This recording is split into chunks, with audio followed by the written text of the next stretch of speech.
नमस्कार दोस्तों, स्वागत है आपका इस वीडियो में। तो आज की इस वीडियो में हम बात करने वाले हैं एमटीएफ के बारे में।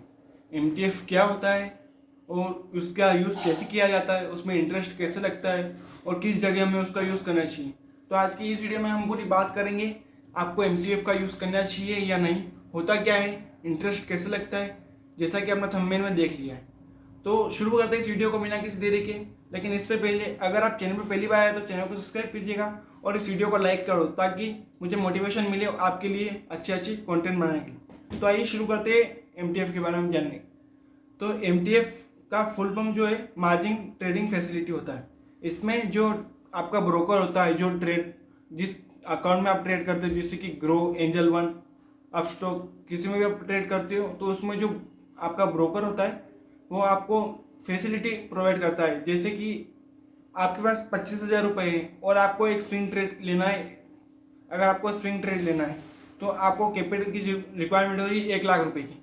लेकिन अगर आपके पास 25,000 रुपये भी है तो भी आप 1,00,000 रुपये के ट्रेड ले सकते हो। उसको बोलते हैं मार्जिन ट्रेडिंग फैसिलिटी। उसमें इंटरेस्ट कैसे लगता है, इंटरेस्ट अलग अलग ऐप में अलग अलग लगता है। जैसे कि मैं ग्रो का बताऊँ, अगर आप इसमें लेंगे ग्रो में तो उसमें आपको 15% मतलब कि 1.5% के हिसाब से इंटरेस्ट रेट देना पड़ता है। और उसमें टाइमिंग पीरियड भी होता है, आप 90 दिन तक ही उस स्टॉक को होल्ड कर सकोगे। और जो ये 90 दिन के अंदर आपने अगर नहीं बेचा तो आपकी जो पोजीशन है वो अपने आप स्क्वायर हो जाएगी। समझ रहे हो, मतलब ये अगर आपको इक्विडिटी, जैसे कि आपको स्विंग ट्रेड लेनी है, आपको कंफर्मेशन है, तो आप इस ट्रेडिंग फैसिलिटी का इस्तेमाल करके अच्छा प्रॉफिट कर सकते हो। सबसे पहली बात ये होगी।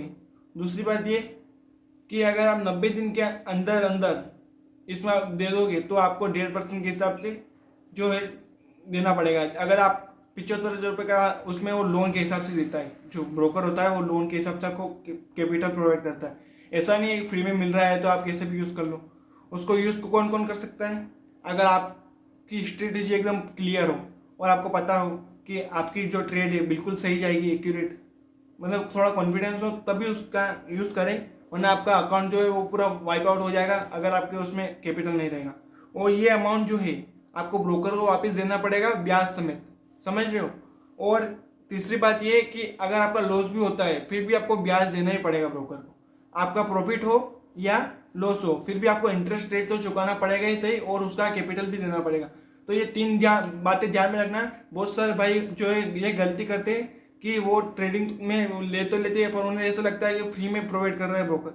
वो फ्री में नहीं, उसमें इंटरेस्ट लगता है। और अगर एक बड़ा मोमेंटम आ जाता है किसी स्टॉक में जो आपके अगेंस्ट में जाता है और आपने उसमें अपनी एंट्री बनाई हुई होगी तो उसमें से आपकी एंट्री स्क्वायर आउट कर देगा, क्योंकि आपका कैपिटल इतना नहीं होगा तो वो अपने आप स्क्वायर आउट कर देगा। ये बात आप ध्यान में रखना। और तीसरी बात ये कि बहुत सारे भाई क्या गलती करते हैं, उन्हें ऐसा लगता है कि ये तो है पूरे 2-3 साल तक अपन लेकर रख लेंगे स्टॉक। तो ऐसा नहीं है। उसमें आप 90 दिन का टाइमिंग पीरियड रहता है और अगर आप 10 दिन के अंदर ही उसको बेच देते हो तो आपको 250 रुपये का इंटरेस्ट रेट ही चुकाना पड़ेगा। उसमें 75,000 पे 250 रुपये 10 दिन के अंदर चुकाने पड़ेंगे बस। उसमें ज़्यादा दिन के अगर रखोगे तो फिर ज़्यादा इंटरेस्ट बढ़ेगा। कोशिश करना कि आपकी एंट्री सही हो और आप जो है इंटरेस्ट रेट कम से कम दो और उसमें लॉस कम से कम करो। और उसमें जो है लेवरेज जो है 3x है 4x का ही लेवरेज लो, उससे ज़्यादा का लेवरेज बिल्कुल मत लेना भाई, आप अवॉइड करना। और अगर आपको इसमें और कुछ टॉपिक जानना है एमटीएफ के बारे में, एमटीएफ का क्या होता है बता दिया मैंने, और एमटीएफ में कैलकुलेटर भी बता देता हूँ।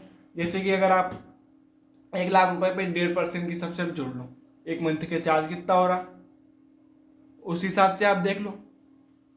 तो भाई कहने का मतलब ये है कि आपको अगर कंफर्मेशन हो तभी मार्जिन ट्रेडिंग फैसिलिटी का यूज़ करो।